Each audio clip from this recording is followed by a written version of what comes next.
ద్వితీయ ఉపదేశకాండము గ్రంథము 29వ అధ్యాయము ధ్యానము. 29వ అధ్యాయములో 29 వచనాలు వ్రాయబడ్డాయి. ఈ 29 వచనాలలో ఉన్న వివరణ మనం చూస్తే, మొదటి వచనంలో పాలస్తీనా నిబంధన, దానిని తిరిగి రెన్యూ చేస్తున్నాడు దేవుడు రెండవ తరపు ఇశ్రాయేలీయులకు. ఐగుప్తు దేశము నుండి విమోచించబడినటువంటి ఇశ్రాయేలు మొదటి తరపు వారు సీనాయి పర్వతం యొద్దకు వచ్చినప్పుడు మోషే 40 దినాలు సీనాయి పర్వతం మీద ఉండి ధర్మశాస్త్రాన్ని తీసుకొచ్చాడు. అక్కడ వారితో ఒక నిబంధన తీసుకుని వచ్చాడు. అది మొదటి తరము వారికి దేవుడిచ్చిన నిబంధన. ఆ నిబంధన మొదటి తరం అరణ్యములో అవిధేయతతో రాలిపోయిన కారణం చేత అదే నిబంధనలో ఉన్నటువంటి అంశాలు రెండవ తరము వారికి మోషే తన చివరి దినము, తాను మృతి నొందేటువంటి సందర్భ ముందు కాలాన ఇది వారితో పంచుకుంటున్నాడు. కనుక మోయాబు మైదానాలలో ఇజ్రాయేలు రెండవ తరము వారు కనాను ప్రవేశానికి ముందు చేసిన విడిది సందర్భంలో మోషే ఈ మాటలు చెబుతూ ఉన్నాడు. కొందరంటారు ఆ నిబంధన వేరు ఈ నిబంధన వేరని, కానీ ప్రాథమికంగా విషయాలైతే అవే రెండింటిలో ప్రస్తావించబడ్డాయి. ఆ నిబంధన ఏమిటి అని అనగా, దేవునితో మరియు దేవుడు ప్రజలతో ఒప్పందానికి రావటం, దేవుడు తన నమ్మకత్వాన్ని ప్రజల పట్ల చూపటం, ప్రజలు తమ ప్రేమను విధేయతను దేవుని పట్ల చూపటమే ఈ నిబంధనలో ప్రధాన అంశం. 2వ వచనం నుండి 8వ వచనం వరకు ఉన్న వాక్య భాగంలో పాలస్తీనా నిబంధన యొక్క చారిత్రాత్మకత వివరించబడింది. ఇశ్రాయేలీయులు దేవుని యొక్క ప్రత్యేకమైన శ్రద్ధను వారు గుర్తించకపోయినా, దేవుడు మాత్రం తన పక్షంగా తాను చేయదలిచినవి తాను చేశాడని ఈ 8 వచనాలు చెప్తాయి. ఆ తర్వాత ఈ వాగ్దాన వచనాలన్నీ కూడా, నిబంధన వాక్యాలన్నీ కూడా ఇజ్రాయేలీయులు ఖచ్చితంగా పాటించాలని, నూతన దేశంలోకి వెళ్ళిన తర్వాత దీన్ని మ్యాండేటరీగా స్వీకరించాలని బోధించబడ్డారు. 9వ వచనం దేవుని యొక్క ప్రత్యేకమైన నిబంధనను తప్పక గైకొనాలని నేర్పించబడింది.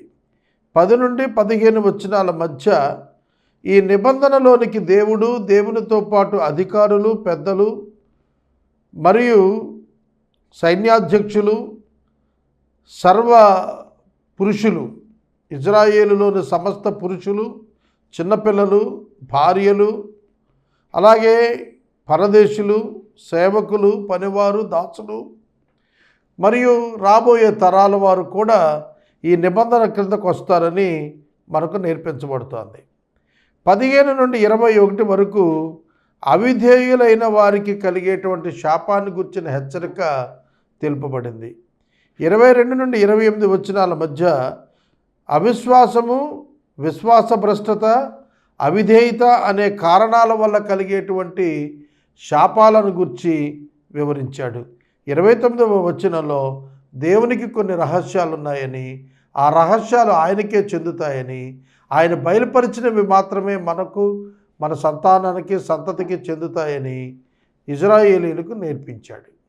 ఇది ఈ యొక్క అధ్యాయం యొక్క ప్రధానమైనటువంటి అవుట్లైన్గా మనం గుర్తించాలి.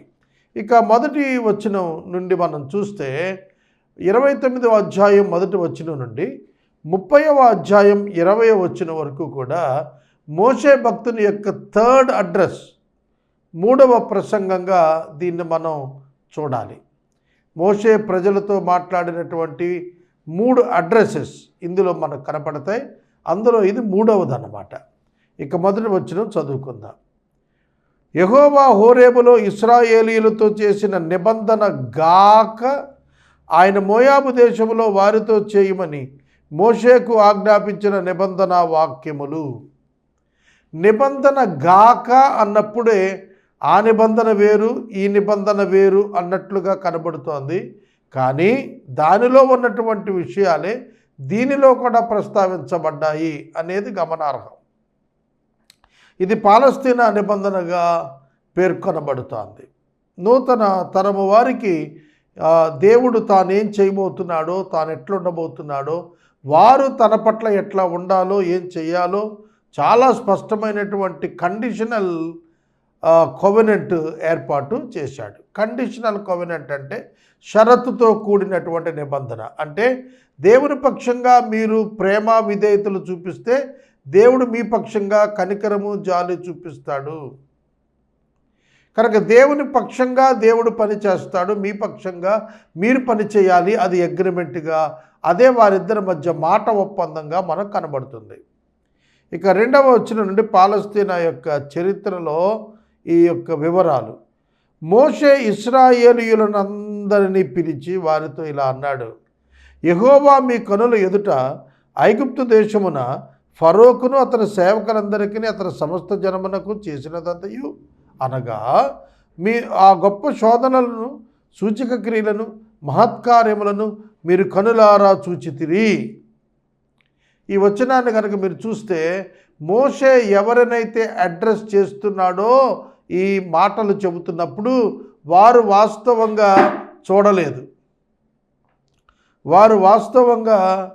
చూడలేదు. ఎందుకనంటే వారిలో మనకు లెక్కించబడినటువంటి జనసమూహంలో 20 సంవత్సరాల పైనున్న వారు మాత్రమే లెక్కించబడ్డారు మొదటి జనసంఖ్యలో. ఇక్కడ ఈ ప్రజలు ఈ 40 సంవత్సరాల్లో పుట్టినటువంటి వారు, యాత్రాకాలంలో పుట్టినటువంటి వారితో మాట్లాడుతున్నాడు. కానీ ఇది మీరు చూశారు, చేసిందంతా మీరు కనులారా చూశారంటున్నప్పుడు వారికి కనులకు కట్టినట్లుగా చెప్పబడినటువంటిది అని మనం నేర్చుకోవాలి. ఇది చాలా ప్రాముఖ్యమైనటువంటి డిఫరెన్స్. 2వ తరం వారికి చెబుతున్నప్పుడు మీరు సమస్తమైనటువంటి క్రియలను కనులారా చూచారని ఎలా చెబుతాడు? కాబట్టి వాళ్ళు నేర్పించబడ్డారనే నేను భావిస్తాను. 4వ వచనం. అయినను గ్రహించు హృదయము, చూచు కన్నులు, విను చెవులు యెహోవా నేటి వరకు మీకు ఇచ్చి ఉండలేదు. వాటిని గూర్చి మీరు గ్రహించేటట్లుగా దేవుడే మీకు హృదయాన్ని ఇవ్వలేదు అంటున్నాడు. రోమపత్రిక 11వ అధ్యాయము 8వ వచనంలో దీన్నే మళ్ళా పౌలు గారు కూడా చెప్పాడు. ఒకసారి ఆ వచనం చదువుతాను, చూడండి. రోమపత్రిక 11వ అధ్యాయము 8వ వచనము. ఇందు విషయమై నేటి వరకు దేవుడు వారికి నిద్రమత్తు గల మనసును, చూడలేని కన్నులను, వినలేని చెవులను ఇచ్చి ఉన్నాడని వ్రాయబడి ఉన్నది. దేవుడు వారికి ఈ విషయాలు ఓపెన్ చేస్తే తప్ప వారు గ్రహించలేరు అనేది మనకు అర్థమవుతోంది. దేవుడైతే వారికి ఆ హృదయాన్ని ఇవ్వలేదు అన్నాడు. నేను మీ దేవుడనైన యెహోవానని మీరు తెలుసుకునేటట్లు 40 సంవత్సరాలు నేను మిమ్మల్ని అరణ్యంలో నడిపించాను. చూడండి, దేవుడు ఎవరు అనేది వారికి అర్థం కాలేదు. మహత్కార్యాలు చూచినప్పుడు, సూచక క్రియలు చూచినప్పుడు, అద్భుతాలను చూచినప్పుడు వారికి అర్థం కాలేదు. కానీ 40 సంవత్సరాల్లో ఆయనంటే ఏమిటో, ఆయన యొక్క పరిపూర్ణమైనటువంటి మనస్తత్వం ఏమిటో, వారి పట్ల తాను ఏ విధంగా ప్రవర్తిస్తూ వచ్చాడో వాటన్నింటినీ పరిశీలించినప్పుడు వారు స్పష్టంగా దేవుని గురించి నేర్చుకునేటట్లు 40 సంవత్సరాలు వారిని అరణ్యంలో నడిపించాడు. అరణ్యంలో నడిపించినప్పుడు ఏం జరిగిందట? మీ బట్టలు మీ ఒంటి మీద పాతగిలిపోలేదు. ఎంత కృప చూపాడు! కృపామయుడని అర్థం అవుతోంది. మీ చెప్పులు మీ కాళ్లకు పాతగిలిపోలేదు. మరొక చోట రాస్తాడు, కాళ్ళు వాయలేదు అని రాస్తాడు. So concerned about them. చాలా కనికరం గల దేవుడు వారి పట్ల. మీరు రొట్టె తినలేదు, ద్రాక్షారసం తాగలేదు.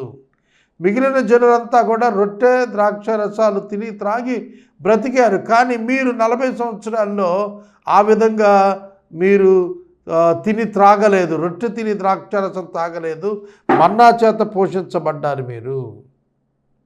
మీరు ఈ చోటికి వచ్చినప్పుడు, ఈ ప్రయాణాలలో వీరు కొనసాగుతున్నప్పుడు హెష్బోను రాజైన సీహోను, బాషాను రాజైన ఓగు యుద్ధానికి వచ్చారు. వాళ్ళు చాలా బలమైన వారు, అధికమైనటువంటి సైన్యం కలిగిన వారు. అయినా కూడా దేవుడు వారిని ఇశ్రాయేలీయుల చేతికి అప్పగించి ఓడింపచేశాడు. అటువంటి రాజులు, అటువంటి యంత్రాలు సైతం, ట్రైన్డ్ ఆర్మీ కలిగినటువంటి వారు సైతం ఇశ్రాయేలీయుల ఎదుట ఓడిపోయారు. ఇప్పుడు బాషాను రాజు అయినటువంటి ఓగు, హెష్బోను రాజు అయిన సీహోనుల యొక్క ప్రాంతాన్నే గాదీయులకు మరియు వారి యొక్క ప్రత్యేకమైనటువంటి స్థలం రుబేనీయులకు, గాదీయులకు, మనష్షే అర్ధగోత్రీయులకు మోషే యోర్దాను తూర్పు భాగమైన మోయాబు ప్రాంతాల్లో ఉన్నది స్వాస్థ్యంగా ఇచ్చాడు. అర్థమవుతుందా? కాబట్టి ఇంత బలమైన శత్రువుల్ని జయించి వారికి ఆ స్థలాలను స్వాస్థ్యంగా ఇచ్చాడు అంటే he showed his faithfulness, truthfulness. దేవుడు తన సత్య సంధత్వాన్ని మరియు ఆయన విశ్వాస్యతను తన ప్రజల ఎడల తన మాట చొప్పున కనపరిచాడు. ఆల్రెడీ 40 ఇయర్స్లో వారు దాన్ని చూచారు. దేవుడు వారిని గ్రహించేటట్లుగా ఈ మాటలు చెబుతున్నాడు. ఇక 8వ వచనం, మరియు వారిని హతము చేసి వారి దేశాన్ని స్వాధీనపరుచుకొని రుబేనీయులకు, గాదీయులకు, మనష్షే అర్ధగోత్రం వారికి స్వాస్థ్యం ఇచ్చాను. కాబట్టి మీరు చేయనిదంతయు చక్కగా జరిగేటట్లు ఈ నిబంధన వాక్యాన్ని అనుసరించి నడుచుకోవాలి. 9వ వచనం ఒక కమాండ్మెంట్, ఒక ఆజ్ఞ. అదేమిటంటే మీరు చేయనిది అంతయు చక్కగా ఉండాలి. That's what God demanded, that's what God expected. అదే దేవుడు కోరుకున్నది, దేవుడు ఆశిస్తున్నది అదే. ఇశ్రాయేలీయులు చేస్తున్నది అన్యులలాగా ఎట్లా పడితే అట్లా కాదు, ఒక పద్ధతి ప్రకారం ఉండాలని ఆయన కోరుకున్నాడు. అది చక్కగా జరిగేటట్లు జరగాలి అని అంటే నిబంధన వాక్యాలు గైకొనాలి. ఎప్పుడైతే నిబంధన వాక్యాలను జనులు గైకొనటం ప్రారంభిస్తారో వారి జీవితాలు అన్యుల కంటే ప్రత్యేకంగా కనపడతాయని దేవుడు వారికి తెలియచేస్తున్నాడు. ఇక 10వ వచనం నుండి 15వ వచనం వరకు చదువుకుందాం.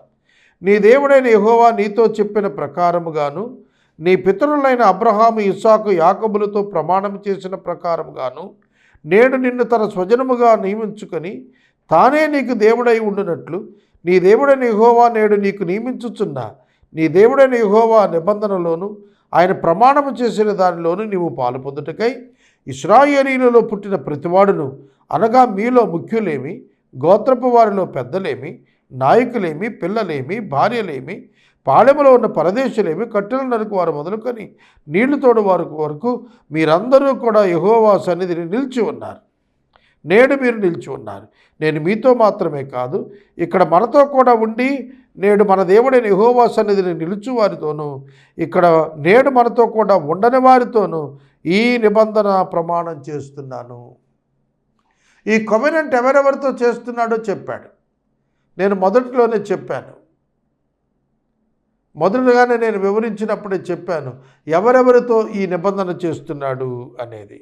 పెద్దలతో, నాయకులతో, పిల్లలతో, భార్యలతో, పరదేశులతో, పనివారితో, పుట్టబోయేటువంటి వారితో కూడా, ఇక్కడ లేనివారు అంటే రాబోతున్నటువంటి తరాలు, వారితో కూడా నేను నిబంధన చేస్తున్నాను. ఆ నిబంధన ఏమిటంటే, ఒకటి యాకోబు, అబ్రహాము, ఇస్సాకులతో దేవుడు చేసిన నిబంధన ప్రకారంగా, మరియు వీరితో ఈ దినాన చేసినటువంటి నిబంధన ప్రకారముగా. 2fold. ఒకటి పితరులకు చేసిన నిబంధన ప్రకారం, 2 ఇప్పుడున్న ప్రజలకు చేసిన నిబంధన ప్రకారంగా యెహోవాయే వారికి తానే దేవుడుగా ఉంటాడు, తానే స్వయంగా ప్రజలను తన స్వజనులుగా చేసుకుంటాడు. కనుక ఆయనతో నువ్వు చేసిన ప్రమాణంలో నువ్వు నిలబడాలి, నీతో చేసిన ప్రమాణంలో ఆయన నిలబడతాడు అని 15వ వచనం వరకు చెబుతూ వచ్చాడు. ఇక 16 నుండి 21వ వచ్చిన వరకు ఉన్న వాక్య భాగంలోకి వెళదాం. మనము ఐగుప్తు దేశమందు ఎట్లు నివసించితమో మీరు దాన్ని దాటి వచ్చిన జనముల మధ్య మనం ఎట్లు దాటి వచ్చితమో మీరు ఎరుగుదురు కదా. ఇశ్రాయేలీయుల యొక్క 40 సంవత్సరాల ప్రయాణంలో అనేకమైనటువంటి శత్రువులను వారు ఎదుర్కోవాల్సి వచ్చింది. ఆ శత్రువులను ఎదుర్కొన్నప్పుడు దేవుడు వారికి ఎటువంటి విజయాలను విశ్వాసముతో అనుగ్రహించాడో మనం చూడగలుగుతాం. అట్లాంటి విజయాలన్నింటికీ కారణం ఎవరు? దేవుడే కదా, అది మీకు తెలుసు కదా. వారి హేయక్రియలు, కర్రలతో, రాతితో, వెండితో, బంగారంతో చేయబడిన విగ్రహాలు మీరు చూచారు కదా. ఆ జనముల దేవతలు పూజించుటకు మన దేవుడైన యెహోవా యొద్ద నుండి తొలగు హృదయమగల పురుషుడు కానీ, స్త్రీ కానీ, కుటుంబం కానీ, గోత్రం కానీ మీలో ఉండకుండా ఉండునట్లు, మరణకరమైన దుష్కృత్యము అట్టి మూలము అయినది మీలో ఉండకుండానట్లు ఈ నిబంధన మీతో చేస్తున్నాను. What is the purpose of the covenant? Covenant ఎందుకు ఇస్తున్నాడు అంటే మీరు అన్యుల వలె విగ్రహారాధన చేయకుండానట్లు.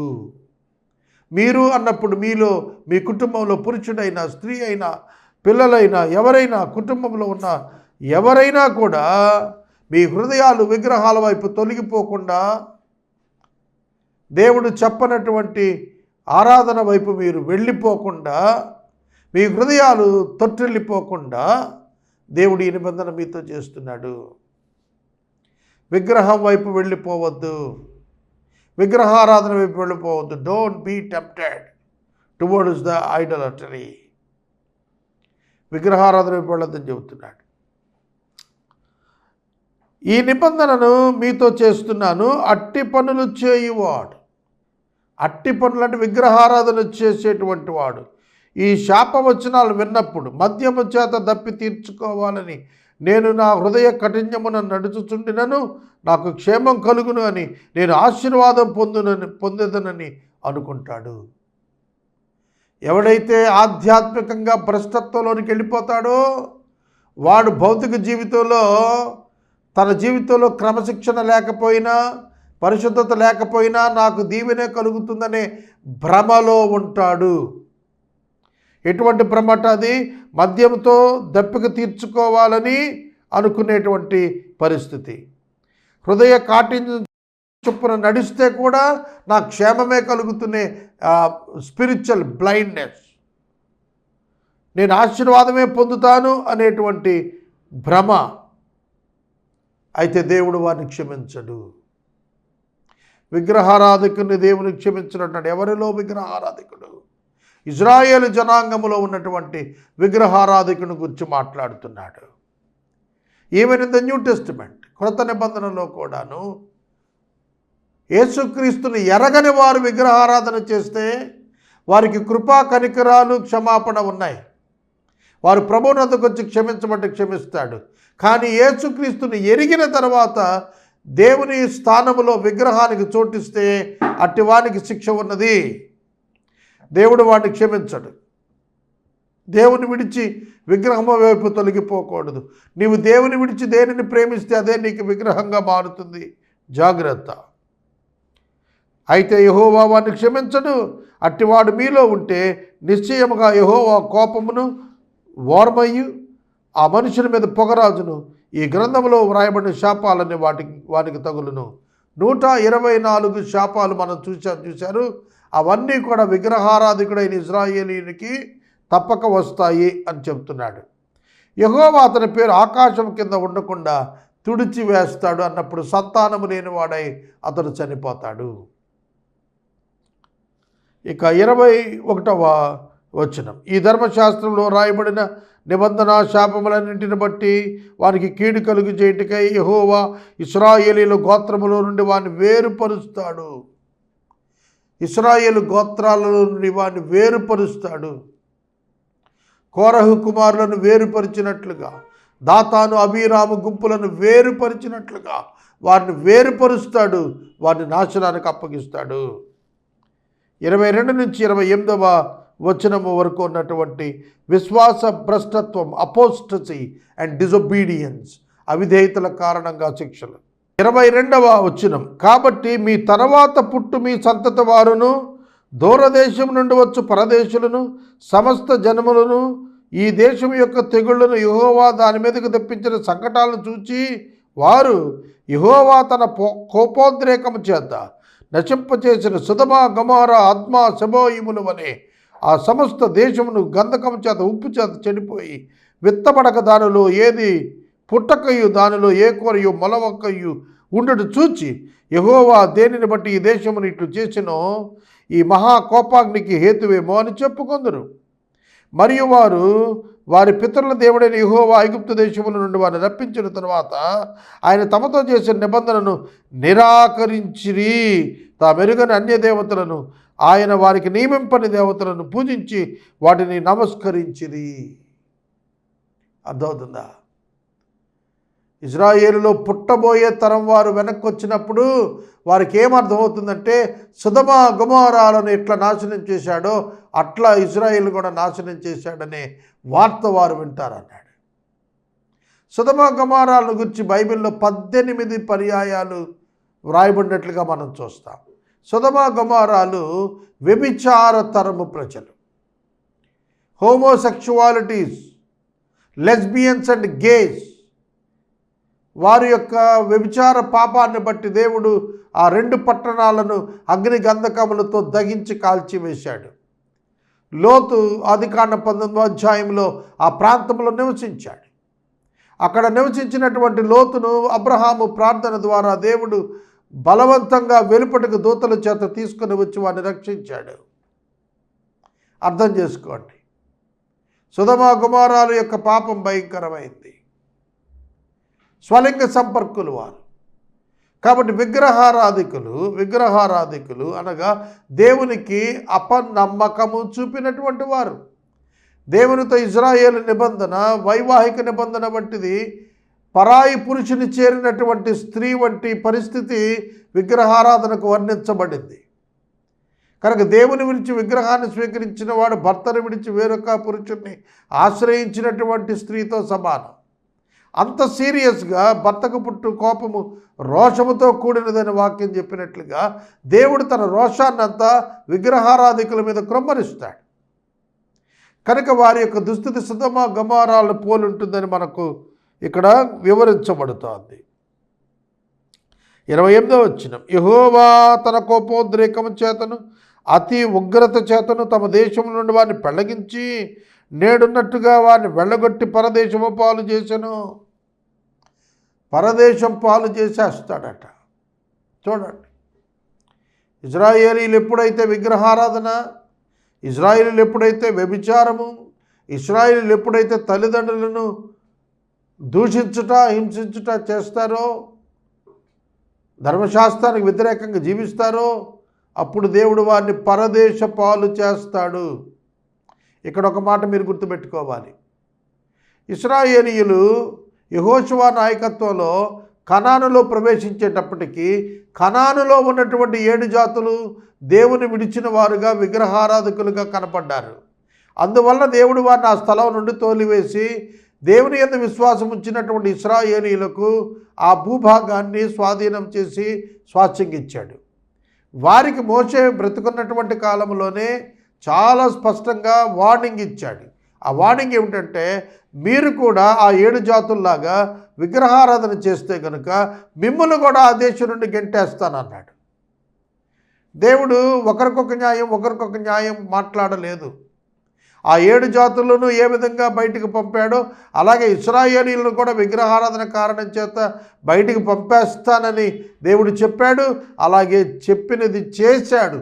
క్రీస్తు పూర్వం 722లో 10 గోత్రాలు ఇజ్రాయేలు, ఉత్తర రాజ్యం అష్షూరుకు, 786లో దక్షిణ రాజ్యం యూదావారు బబులోనుకు చెరకు వెళ్ళిపోయారు. ఇది మనకు బైబిల్ నేర్పుతున్న సత్యం. దేవుని యొక్క వాక్యము 100 సంవత్సరాలైనప్పటికీ కూడా నెరవేరుతూనే ఉన్నట్లుగా బైబిల్ సాక్ష్యం ఇస్తోంది. ఇక 29వ వచనం, చివరి వచనం, రహస్యములు మన దేవుడైన యెహోవాకు చెందును. అయితే మనము ఈ ధర్మశాస్త్ర వాక్యములన్నింటినీ అనుసరించి నడుచుకునేటట్లు బయలుపరచబడినవి ఎల్లప్పుడూ మనవియు మన సంతతి వారివియు అగునని చెప్పుదురు. రహస్యములు మన దేవుడైన యెహోవాకు చెందుతాయి అన్నాడు. ఎందుకని? దేవుని యొక్క రహస్యాలు ఏమిటి? కీర్తనల గ్రంథము 25వ సంకీర్తన 14వ వచనంలో ఇలా ఉంది: యెహోవా రహస్యం ఆయనకు భయపడు వారికి ఉన్నది. యెహోవా యొక్క రహస్యాలు ఉన్నవే, అవి ఆయనకు భయపడే వారికి బయలుపరుస్తాడు. ఆయన యొక్క రహస్యము ఒకటి చెప్పాడు ఇక్కడ ఏమిటంటే, మరియు ఆయన తన నిబంధన వారికి చూపిస్తాడు అన్నాడు. సో ఇక్కడ ఒక రహస్యంగా ఆయన నిబంధనను ఉంచుకున్నాడు. ఒక రహస్యంగా నిబంధన ఉంచుకున్నాడు. ఆ నిబంధన ఏమిటి? క్రొత్త నిబంధన. క్రొత్త నిబంధన పాత నిబంధనలోని భక్తులందరికీ అది రహస్యమే. అందుకని ఎఫెసీ పత్రిక 3వ అధ్యాయం 4 నుండి 6 వచనాలు ఖచ్చితంగా మనం చదవాలి. ఎఫెసీ పత్రిక మనకు 3వ అధ్యాయము 4 నుండి 6 వచనాల మధ్యన ఈ వాక్యం మనకు కనిపిస్తుంది. ఎట్లనగా క్రీస్తు మర్మము దేవదర్శనము వలన నాకు తెలియపరచబడినది అనే సంగతి మీకు సంక్షేపంగా వ్రాశాను. ఇశ్రాయేలు జనాంగమంతటికి, ప్రవక్తలకు, అప్పుడున్నటువంటి పెద్దలకు మర్మముగా ఉన్నటువంటి క్రీస్తు యొక్క మర్మం. 4వ వచనం: మీరు దాన్ని చదివినప్పుడు దానిని బట్టి క్రీస్తు మర్మమును గురించి నాకు కలిగిన మర్మం గ్రహించుకొనగలరు. ఈ మర్మము ఇప్పుడు ఆత్మమూలంగా దేవుని పరిశుద్ధులకు, అపోస్తులకు, ప్రవక్తలకు బయలుపరచబడి ఉన్నట్టుగా పూర్వకాలములు యందు మనుషులకు తెలియపరచబడలేదు. పూర్వకాలపు మనుషులకు తెలియపరచబడనటువంటి రహస్యం ఏమిటి అనంటే యేసుక్రీస్తు ప్రభువును గుర్చిన ప్రత్యక్షత. అది ఆత్మ మూలంగా అపోస్తలులకు, ప్రవక్తలకు తెలిసింది. అన్యజనులు సువార్త వలన యేసుక్రీస్తునందు యూదులతో పాటు సమాన వారసులు. ఇది రహస్యం. అన్యజనులు కూడా యూదులతో సమాన వారసులే. యేసుక్రీస్తునందు అనేది యూదులకు తెలియదు, అప్పుడు తెలియదు, ఇప్పటికీ తెలియదు, ఎప్పటికీ తెలియటం లేదు. వాళ్లకు కారణం ఏంటంటే వారి యొక్క అవిశ్వాసం. వారు ఎప్పుడు తెలుసుకుంటారు యేసుక్రీస్తు మెస్సియా అని, యేసుక్రీస్తు ప్రభు దేవుని కుమారుడని, యేసుక్రీస్తు ప్రభు వారి కొరకు శిలువలో మరణించాడని వారు ఎప్పుడు తెలుసుకుంటారు? 7 ఏళ్ల శ్రమల కాలంలో మొదటి 3.5 సంవత్సరాలు గతించినప్పుడు క్రీస్తు విరోధి ఎప్పుడైతే దేవాలయంలో విగ్రహం పెడతాడో, ప్రతిష్ఠిస్తాడో, అప్పుడు తెలుసుకుంటారు వాళ్ళు యేసుక్రీస్తు నిజమైన మెస్సియా అని. ఇక ఆ తర్వాత వాళ్ళు వెనక్కి చూడరు, ప్రాణార్పణ చేసి మరి దేవుని రాజ్యానికి రావటానికి ఇష్టపడతారు. ఇది రహస్యం. బయలుపరచబడినవి మనవి, మన సంతతి వారివి. రహస్యాలు దేవునికే చెందుతాయి. దేవుడు సర్వజ్ఞానం కలిగిన వాడు, సర్వ వ్యాపకత్వం కలిగిన వాడు.